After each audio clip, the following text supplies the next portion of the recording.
Chapter 25. Andre headed into the house, elated that Tasha was pregnant again.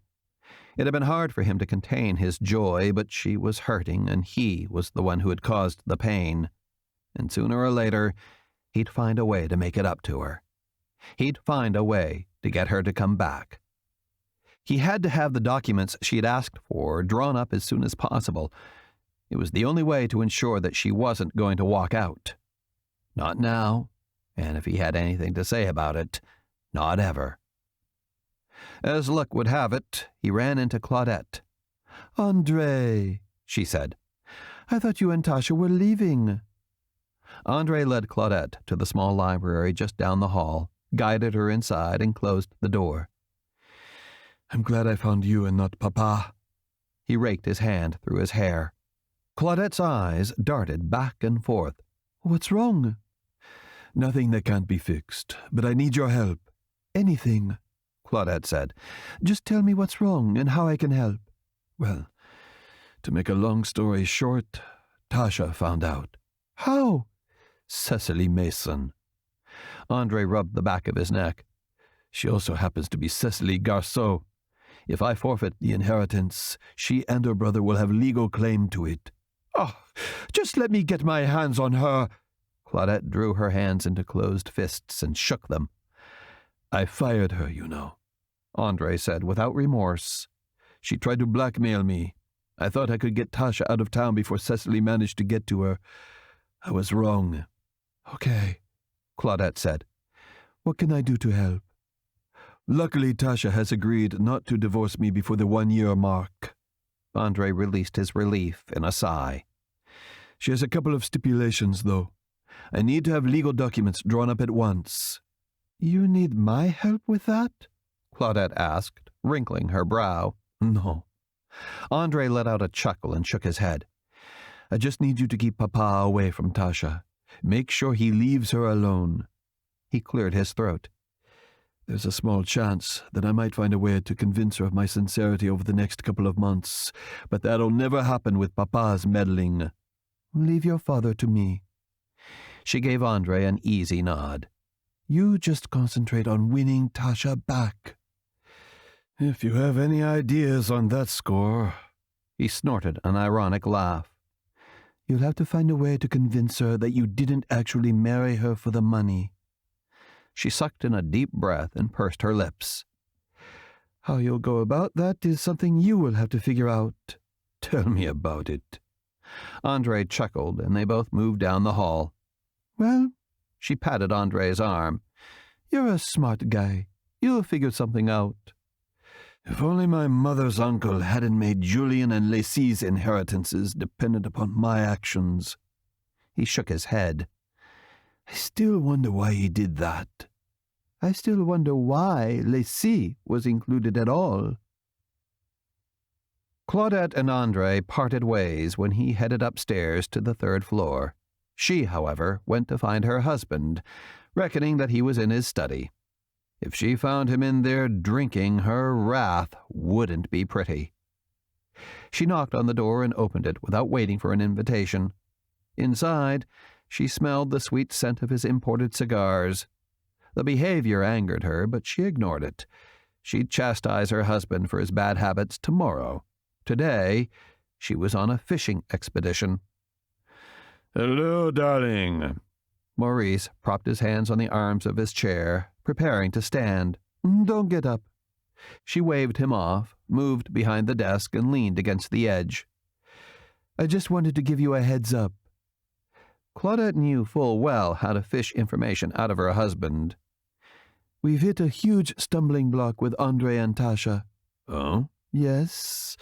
It seems that Tasha has found out about the Renault Wheels stipulations."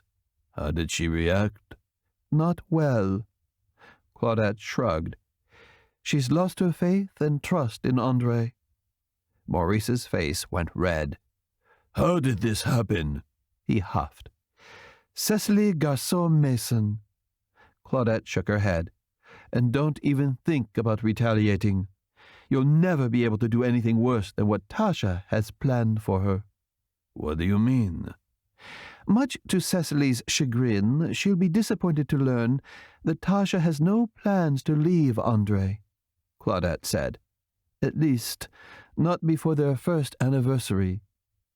Maurice blew out a sigh. Good. Good.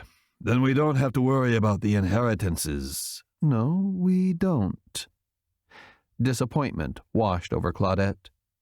She had so hoped that her husband would be more worried about Andre's heart than his wallet.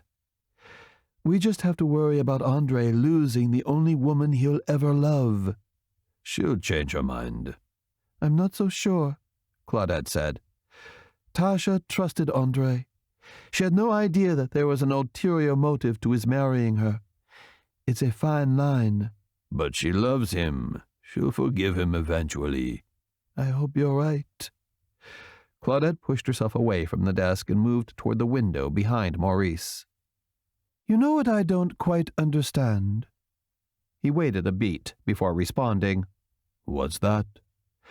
I don't understand what Edouard Renault was hoping to accomplish by putting such a stipulation in his will to begin with.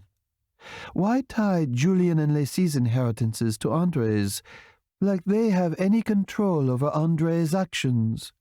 I supposed he was one of those old-world sophisticates who believe a man should be settled, married.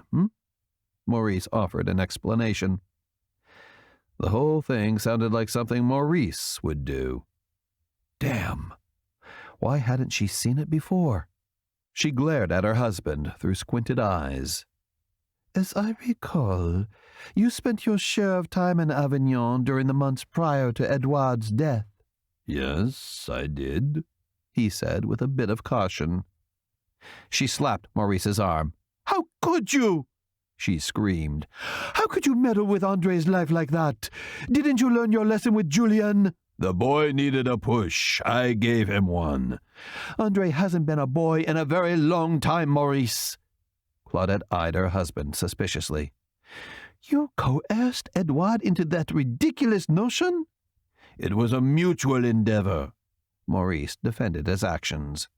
Well, your mutual endeavor may well have ruined Andre's life. Tell me again how that was for his own good. He needed a reason to marry Tasha. A girl like her would get snatched up quickly. He needed an incentive. I provided it. How on earth did you talk Edouard into leaving his entire fortune to our children? Well, he was already determined to leave it to the boys. Mostly Andre, because he knew Julien was set to inherit the bulk of the De Laurent fortune. It wasn't hard to talk him into providing Andre with a little guidance. I told him if he included Lacy, Andre would feel more beholden to follow through. That it was possible he might dismiss Julien's inheritance, saying his brother had plenty already, but Andre would never rob his sister of such an inheritance. Claudette threw her hands in the air. Her frustration poured out in a shrilling cry. When will you learn your lesson? She glared at him. Or are you hell-bent on giving it one more try with Lacy first? Chapter 26. Andre and Tasha de Laurent's one-year anniversary was fast approaching, with less than a week to go. Cecily had been waiting by the phone for Harry Martel's call ever since she and Daniel had moved to Montreux, a little town just north of Avignon, last month. Surely the attorneys had learned by now that Andre de Laurent was separated and on the verge of being divorced from his wife. Unable to stand it any longer, she took the initiative and called Edouard Renault's attorney. As she waited for Harry to get on the line, she tapped her manicured fingernails on the table. Finally, she heard his voice. Martel. Monsieur Martel, it's Cecily Mason. She waited, but he didn't say anything, so she continued.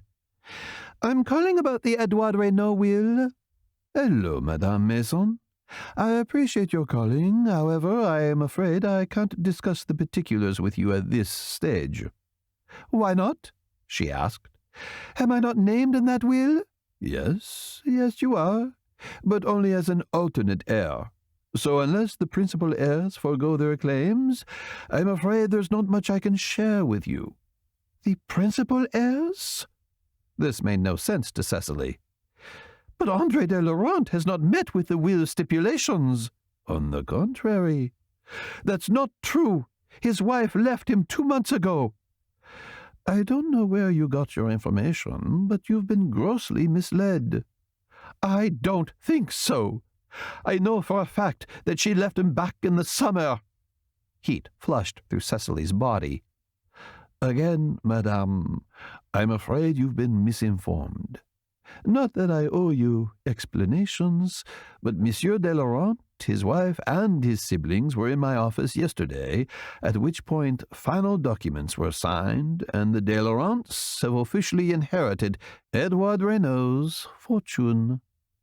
And then Harry Martel had the nerve to hang up on her. Cecily let out a shrilling scream and ran stomping from the room. Chapter 27. Tasha had 2 suitcases lined up side by side on the bed. She was filling them with her favorite garments. The luggage would accompany her to Bellevallee and Avignon. The staff at Pacifique des Lumières would pack up the rest of her things, and they'd be brought to Bellevallee in a day or 2. Tasha had given in that much with Andre, who hadn't wanted her to lift a finger throughout the whole process of moving to the house in Avignon. "There is the baby to consider after all," he'd said. To which she'd responded that she was pregnant, not terminally ill. Considering that Andre was about to become her ex-husband, he and Tasha had a remarkably cordial relationship. Of course, they still loved each other. Neither of them was denying that. And Tasha hoped that one day she'd find a way to get past the trust issue. But so far, that hadn't happened. She pulled a nightgown out of the dresser drawer. It was one of Andre's favorites. He'd always said she looked divine in the peacock green satin and lace garment. Tasha clutched the garment to her chest for a moment before stepping toward the bed and tossing it into the suitcase. For as much as she knew she had to, leaving Andre was hard. She still loved him. She would always love him. But until she could wholeheartedly believe that he loved her more than he wanted the Renault money, it was a hopeless case. Tasha blew out a sigh, propped her hands on her hips, and glanced around the room. She'd made a lot of memories with Andre in this place. She hated that the last ones were without him. "Thinking about leaving here is always easier than actually doing it." Claudette was standing in the doorway. How long she'd been there, Tasha hadn't a clue. "Yeah," Tasha nodded. "We wish you'd stay," Claudette said. "I'll be in Avignon." Tasha tried to smile. "It's not that far, and you know you're welcome to see the baby any time you want. But we want to see you too, Tasha." Claudette moved toward her and reached for her hand. "You're a member of this family." "Very soon I'll be an ex-member of this family." "There isn't a document in the world that will ever make you an ex around here." Claudette pushed a suitcase aside and sat down on the edge of the bed. "Andre loves you. We all love you." "And I love all you guys, too," Tasha said in an almost pleading tone. "Is there no hope for you and Andre?" Claudette asked. "There is the baby to think about. No one should grow up without a father." "My baby has a father." Tasha's voice turned stern. "I meant no offense." Claudette cleared her throat. "I just want you to find a way to bridge this gap between you and Andre." "So do I." Tasha nodded and shrugged. "I know you feel betrayed. But quite frankly, your marriage is far stronger than mine was in the beginning." Claudette's declaration drew a measure of curiosity from Tasha. "Maurice was shopping for a wife. Oh, I know he loves me, now. But in the beginning, he was looking for a mother for his boys." Claudette looked off in an unfocused gaze. But soon a smile tipped the corners of her mouth, and she looked at Tasha. I love that job, you know. Her eyes teared up. Of course you do. Tasha sat down beside Claudette and wrapped her arms around her. You've been a wonderful mother to both Julian and Andre. They're very lucky. So you'll understand why I'm trying to keep you from breaking my son's heart. Tasha plucked a Kleenex from the box on the nightstand and offered it to Claudette. She took it and dabbed her tears. Believe me, Tasha said, I don't want to hurt Andre. I just wish I could get to that place where I believe he loves me as much as he wanted that money. Claudette let out a long, lonely sigh. Well, you just leave it to Andre. He's a resourceful man. She got up and went to the door, turned and looked over her shoulder. I'm sure he'll find a way. I hope so, Tasha said as Claudette moved out into the hallway. Tasha swiped at the tears and went back to packing. She knew the De Laurents meant well, but she wasn't sure any of them, including Camille, understood that resolving this mess with Andre was going to take time. Realistically, it might never happen. Either way, she had no control over what or how she felt. A quiet rap on the door brought Tasha out of her personal reflections. Looking over her shoulder, she saw Camille standing in the doorway. You've been crying. Camille entered the room and went straight to her side. Is everything okay? Well, I guess that's a matter of opinion. Tasha tried to laugh. Sucking in a breath did little to tamp down the overwrought feeling overwhelming her. She slumped down onto the clear spot on the bed where Claudette had recently vacated. I just feel like everybody's trying to push me into doing something my heart's not ready to do. Camille sat down with her.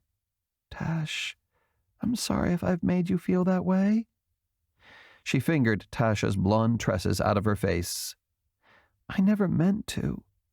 Camille shook her head. I guess my motives were a bit selfish. I wanted you here so I didn't feel so alone. Alone? You? Tasha blurted out. With a man like Julian at your side? You have a man like Andre at your side, Camille reminded her. It's not stopping you. Camille, Tasha was sure, hadn't meant that to bite as much as it did. It's different with me and Andre than it was for you and Julian. Not really. Camille wrinkled her nose and shrugged. None of the De Laurent men have entered into marriage in the traditional way. Every one of them had to have a logical reason. Maurice, when he married Julian and Andre's mother, he did that because he needed her money.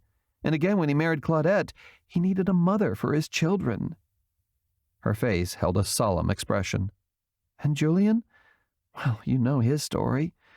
My point is that whatever induced the De Laurent men to marry, it doesn't mean they love us any less. Camille, I pray every day that I can get over it. Maybe someday I will. She lowered her head. But right now, you just need a little time to heal. Camille patted Tasha's hand. Avignon isn't that far away.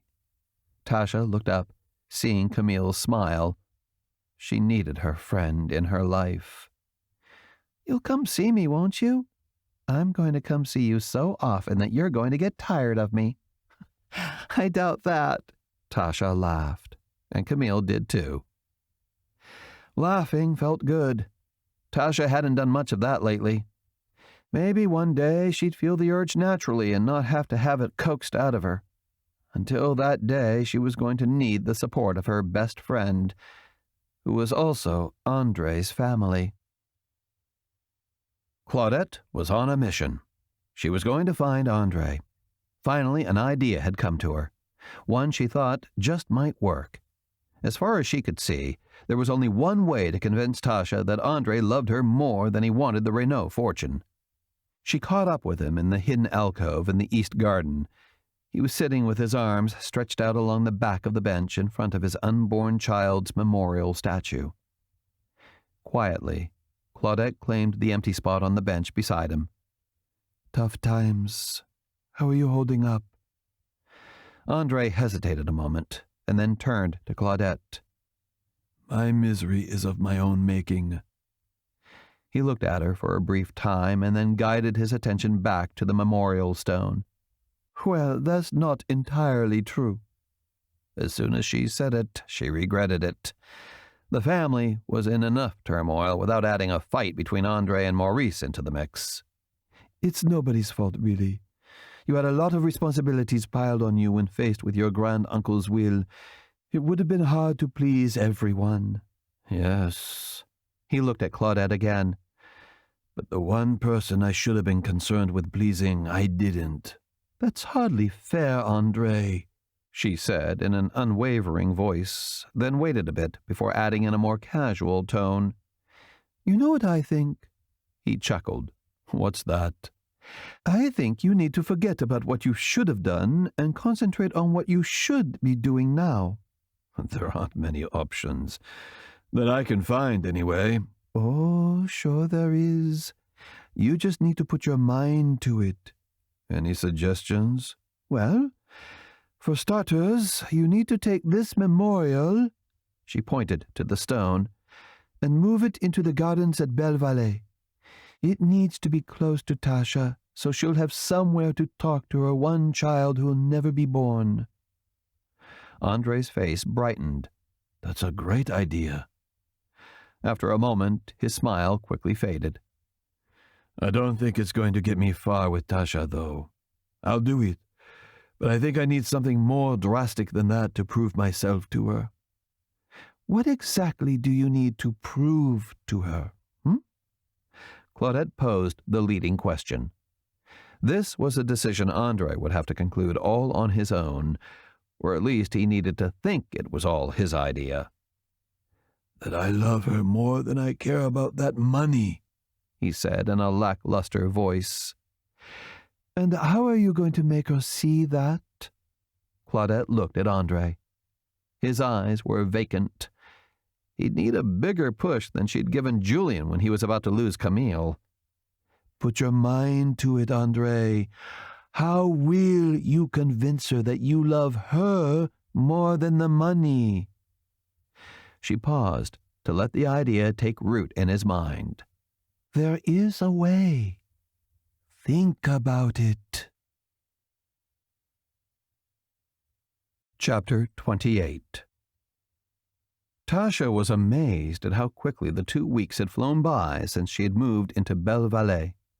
In that brief time, she'd completely settled in and couldn't imagine herself ever having lived anywhere else. Andre had moved the memorial stone for the baby they would never have to the south garden just off the back of the house. She appreciated that.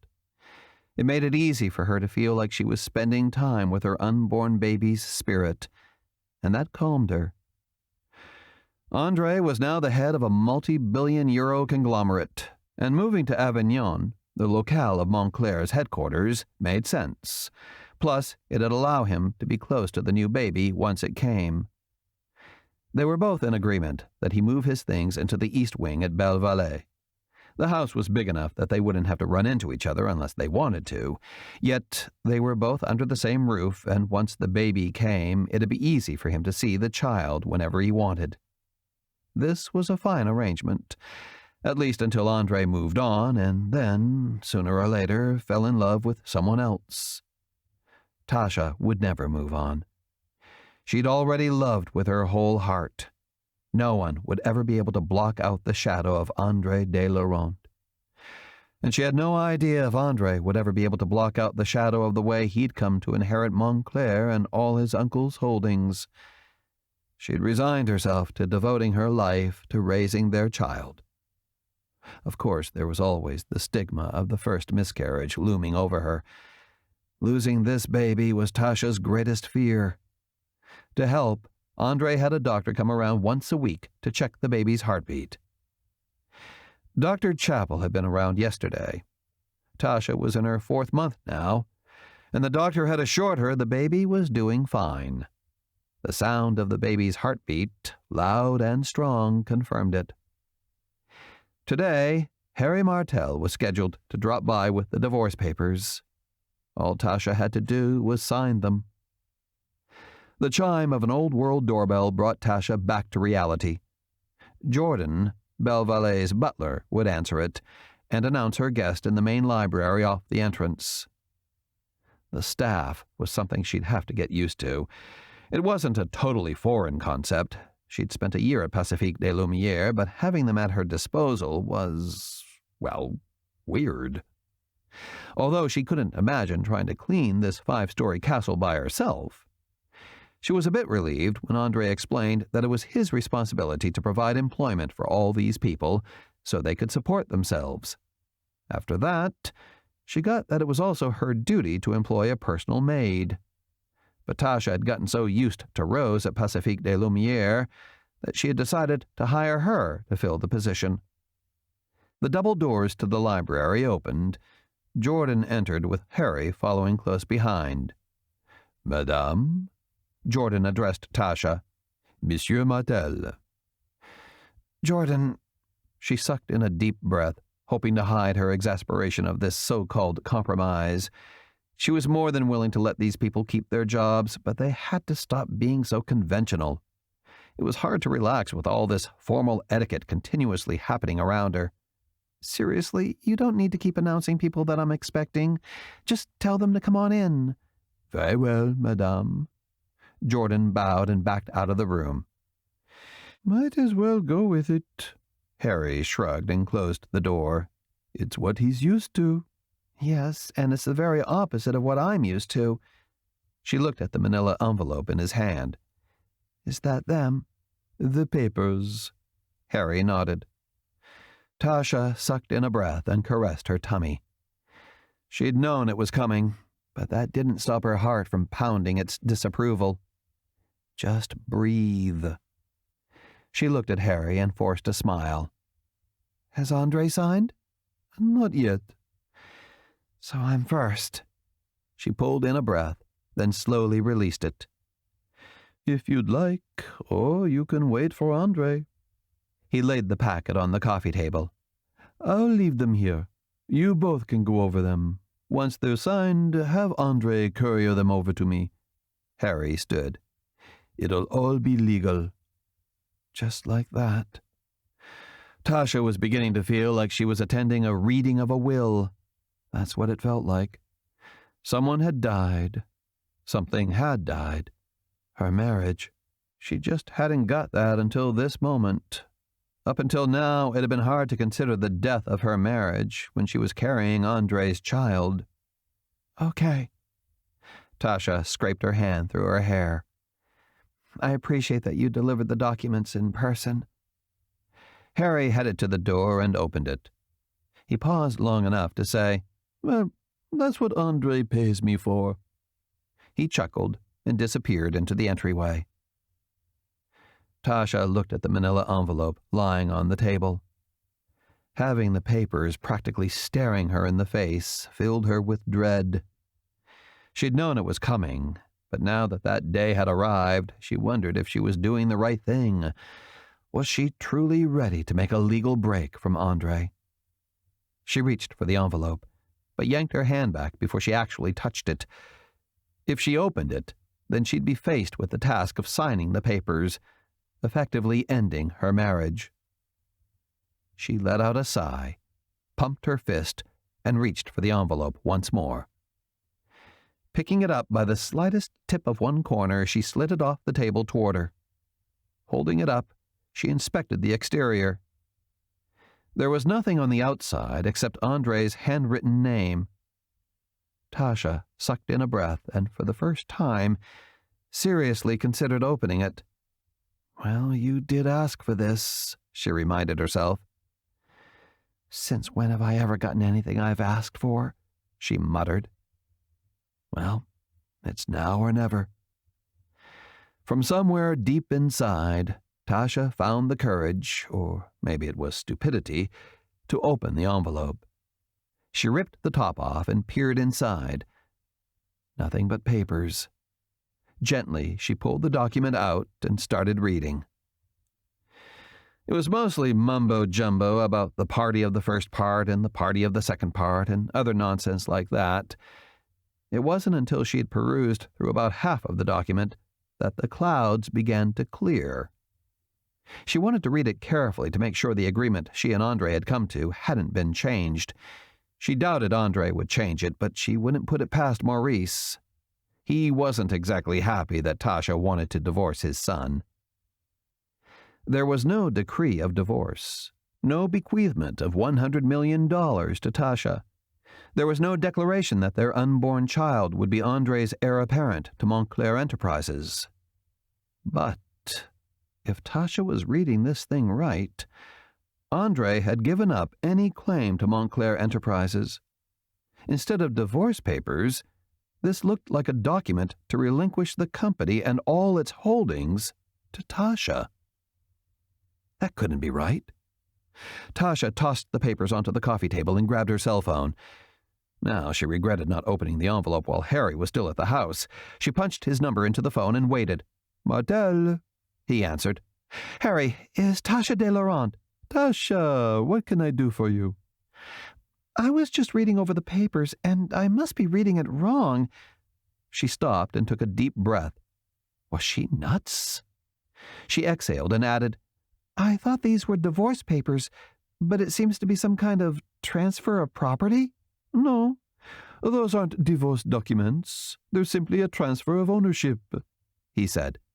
"As soon as you sign, Montclair, the houses, and the money Andre inherited from Edouard Renault will belong to you." "Me?" "You. It's 100% yours." "Holy shit," she said, disconnecting the call. Tasha had called Andre, and now she stood at the double French doors looking out over the garden while she waited for him to arrive. She could see her angel's memorial stone from where she stood. She liked that, and was thankful that Andre had been thoughtful enough to move the statue to Avignon. Looking down at her baby bump, she laid her hand on it and gave a little caress. At 4 months along, she was starting to feel a sense of confidence in the doctor's prognosis for a healthy pregnancy this time. The doorbell chimed, but she didn't jump this time. Maybe she was getting used to it. That was good. She'd be here for a long time. This was, after all, going to be her baby's childhood home. Tasha wondered if she'd find it hard to leave this place in 20 years. Maybe. Probably. The doors to the library opened. Tasha was expecting to see Jordan, but instead found herself face to face with Andre. He stopped just inside the door with one hand behind his back. He stood there looking at her with those eyes and that smile. Both turned her inside out. "You ring the doorbell now?"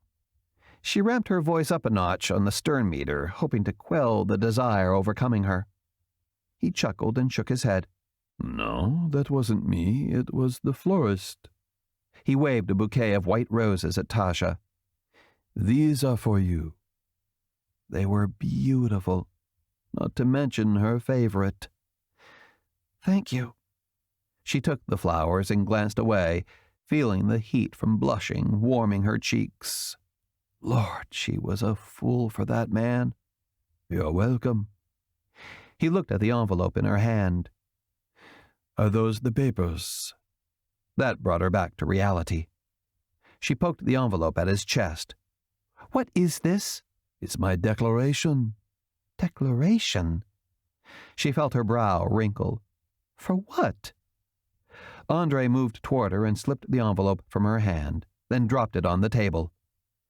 He slipped his hands around hers, saying, "I'm trying to prove myself to you." "By turning Montclair over to me?" she asked. He nodded. "But Andre—" "Look." Andre released her hand and sat down on the couch. He grabbed the envelope and pulled out the papers. "I'm prepared to do whatever it takes," he said, looking around for a pen. After locating one in the coffee table drawer, he signed the document in all the appointed places and handed it to her with a smile. "Now, all you have to do is sign it and it'll all be settled." He must have seen that she was about to object and butted in. "If you still want a divorce, the papers will be delivered tomorrow. But at least I'll know I've done everything I possibly could to prove to you that I want you more than I want Renault's fortune." Tasha shook her head. There has to be a better solution than this, she said in a quaking voice. It's not fair for me to take everything from you just to make myself feel secure. Tasha dropped down onto the couch and buried her face in her hands. Taking Andre's inheritance from him was not what she'd wanted at all. If that's what it takes. He sat down beside her and grazed her arm with a gentle touch. Honestly, Tasha, without you, the money means nothing. Well, I like insecurity a lot better than guilt. She gave Andre a determined look. I don't want either of us feeling like we're playing second fiddle to a bunch of money. You want to give it away? She stared at him, unsure about whether or not he was serious. No, I don't want to do that either. It'd be careless to throw away our baby's birthright. A grin touched the corners of his mouth. That is sound thinking. He tilted his head to one side. So, what do we do, aside from divorcing? Andre shook his head. I really don't want to divorce.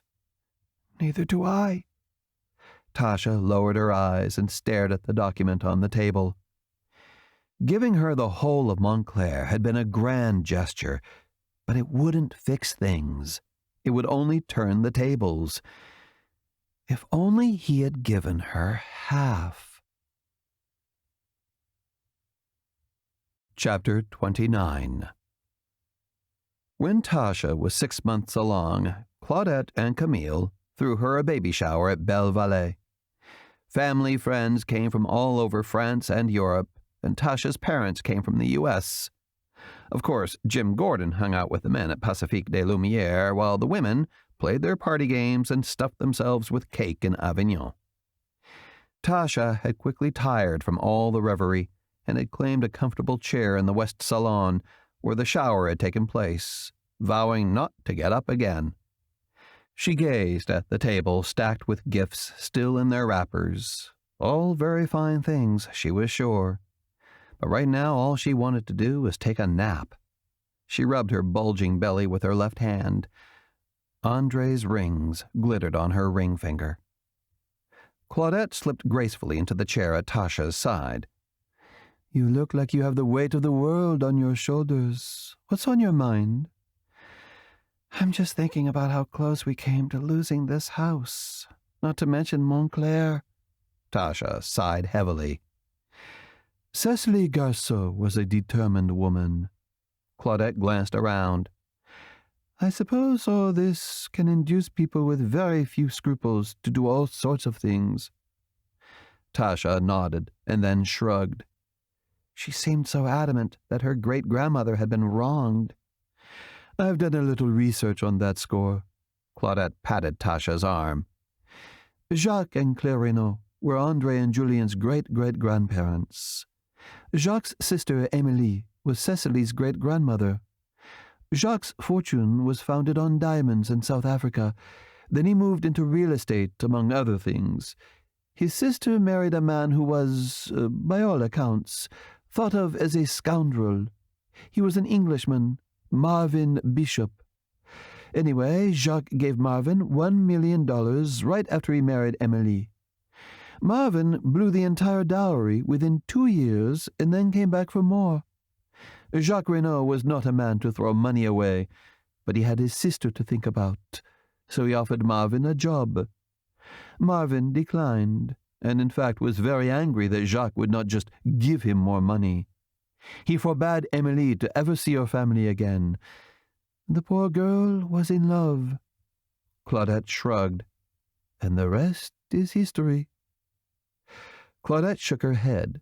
So, you see, Jacques Renaud did everything he could, short of becoming Marvin Bishop's personal bank account, to take care of his sister. She could have left Marvin. Jacques would have taken care of her, but she chose not to. I can understand, though, how her descendants would have grown up hearing a distorted version of the truth. They say Marvin carried a great chip on his shoulder for the rest of his life, and it was a very long life. He lived well into his 90s. I feel better.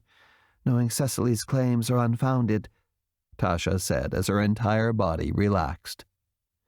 She'd hate to think Andre's ancestor had thrown his sister to the wolves. "Hey, listen." Claudette tapped Tasha's arm. "I'm going to see if I can direct some of these people into the idea that the party's over." She moved to the edge of her chair, looked at Tasha, and said, "You look a little tired." She didn't wait for Tasha to say anything. She just got up and moved to the nearest group of guests. In a way, Tasha felt sorry for Cecily. It must be a terrible feeling to think you'd somehow been robbed of something. She was determined that would not be a legacy she and Andre left their descendants. Tasha sat there for at least 15 minutes thinking about Emily's plight. It's too bad the girl had been so blinded by love. Tasha hoped she and Camille could teach their daughters, if Tasha ever had a daughter, to be more selective in their choices of men. Camille came to her side and sat down in the empty chair next to Tasha. "I do believe the crowd is beginning to thin out." "I hope so." Tasha had no doubt that Claudette was responsible. Her mother-in-law knew how to get things done. "You feeling okay?" Camille asked. "I'm fine, just a little tired." Camille nodded. "I remember feeling tired, especially during the last months. I've resigned myself not to complain, though." Tasha used to worry about losing the baby, but these days she was getting better about being optimistic. "Not even about Andre. If Andre is anything like Julian, then you deserve a medal for not complaining about his hovering and overprotective ways." Camille laughed, and Tasha joined in. Neither Tasha nor Andre had signed the divorce papers. They were once again living as man and wife. He had put up a fight at first when she had suggested a solution to their problem, but he'd relented when he realized that it was the only way for them to carry on. Tasha and Andre became equal partners in Montclair Enterprises. Andre poured 2 more scotches and headed toward his father-in-law, who was standing by the window overlooking the East Gardens. "Jim?" Andre said, offering him a glass. "Thank you." Jim took it and smiled. Both men sipped their drinks and stood silently for a time. Jim was the first to break the ice. "Andre, I wanted to thank you for taking care of my daughter, for treating her like a princess, for loving her." He saluted and took another drink. "The pleasure has been all mine." Andre raised his glass. "I promise you, she'll never want for anything. What she wants is love, and I don't think anyone could give her more than you." Jim was appreciative, and his words and expressions showed it. "I think that Nola wants nothing more than to stay in Avignon until Tasha has the baby." "I'll talk to Tasha about it. I'm sure she'd love to have her mother here these last few weeks." "Well," Jim laughed, "you might have to referee once in a while." "Not sure I'm that brave," Andre chuckled. "Tasha's grown up a lot in the past year or so." Jim looked away, but Andre could still see the faraway sadness crossing his eyes.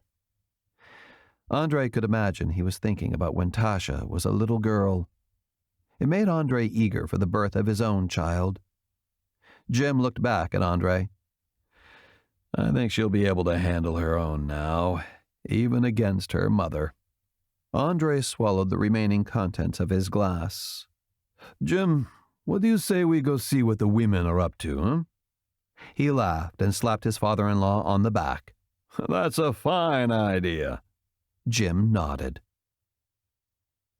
Claudette and Lacey had seen the party guests out, while Camille ushered Tasha upstairs to take a nap. 45 minutes later, Tasha awakened, refreshed. She got up and went to the window.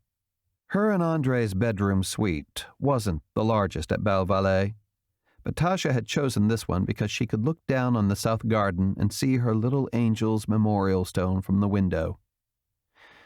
Tasha couldn't explain it, but seeing it somehow gave her a sense of peace. She touched her stomach and the baby kicked. Tasha giggled, overcome with joy. From out of nowhere, arms slipped around her. She knew in an instant it was Andre. Tasha breathed in a happy sigh and turned to face him. "I didn't hear you come in," she said, sliding her arms around his neck. "I gathered that much." He touched her tummy. The baby kicked. Andre pulled her completely into his embrace. "What were you laughing about?" "I wasn't laughing. I was giggling." "Ah, my mistake." His lips brushed against hers as he spoke. "What were you giggling about, "I'm so happy." Her heart sang with delight. Thank you." "For what?" "For staying, for forgiving me." "Thank you for making me want to stay." Andre sucked in a sigh. "I love you." "I love you too." "Oh, before I forget," his tone changed, turning serious. "I think your mother wants to stay here until the baby's born." Tasha felt her face skew involuntarily. "My mother?" She sucked in a deep sigh. "Oh," she groaned. "Look at it like this," he mused. "Think what it will do to her to have to stay here day in and day out, knowing that you are mistress of this house, huh?" Tasha's frown spread into a smile. That will drive her nuts. Numerous scenarios of her mother having to relent to her subordination filled Tasha's thoughts. Yes, we should invite her to stay and put her in the West Wing. Epilogue. Standing over Tasha's hospital bed, Andre leaned down and kissed her sweetly. The baby boy in her arms gurgled. Nola, who was sitting on the other side of the bed, had been quiet up until now. "He's just beautiful, sweetheart." She caressed Tasha's arm. During the last 2 months, mother and daughter had developed a newfound respect for each other. Nola had learned to appreciate the woman Tasha had become, and to let go of the idea that Tasha was simply a vessel to feed Nola's ego. And Tasha had finally received the love she'd so craved from her mother. Andre would like to have taken credit for that, but he knew it was all their doing. "He's absolutely perfect." Andre straightened up, his eyes still glued to his wife and his baby. "What shall we name him?" Yes, what is his name?" Nola asked. "Andre Jr.? "God forbid," Andre groaned. Tasha shook her head. "Andre doesn't want his son to feel like he's forever in his father's shadow." Wise," Nola nodded. Tasha was silent for a bit, then said, "I know. I have the perfect name." She smiled up at Andre and then let her gaze journey over to meet her mother's questioning face. "What, pray tell?" her mother beseeched. Tasha looked back at Andre. "James Maurice de Laurent." "It's perfect." Andre touched the baby's face and then looked back at Tasha. "I suppose I should go out and tell his audience that James Maurice has arrived, huh?" Nola stood up. "No, let me." She looked at Andre, then Tasha. "You three need a few minutes alone together." Andre looked at Nola. Thank you. I think that's a fine idea." He gave her a smile and sat down in the chair at Tasha's bedside. Nola laid a gentle hand on Tasha's arm. "I'll be right outside." "Thanks, Mom." Tasha smiled, tears glistening in her eyes. She watched her mother leave, then turned back to Andre. "We have a baby boy." A cry of happiness broke from her lips. "And he's perfect." Andre caressed the baby's cheek. Slowly he lifted his gaze to Tasha. just like his mother. He gave her a deep, loving kiss. Wow, she gushed. That's some reward for bearing your child. I was just buttering you up. Oh? Do you have any idea how hard it's going to be to pry Papa away from his first grandson? Tasha plastered on a stern look that almost hid the smile curving on her lips. You're going to have to think of something really good to make that up to me. Well, James does need a little sister. Andre winked and pressed his lips to Tasha's once more. She slipped her free arm up to Andre's head and brushed her fingers through his hair as they kissed. The baby stretched and cooed. Life was never so good for the second-born son of the De Laurent family. This has been The Marriage Caper, Book 2 in the Billionaire Games series, written by Sandra Edwards, narrated by William Dufries, copyright 2013 by Sandra Edwards, production copyright 2014 by Sandra Edwards.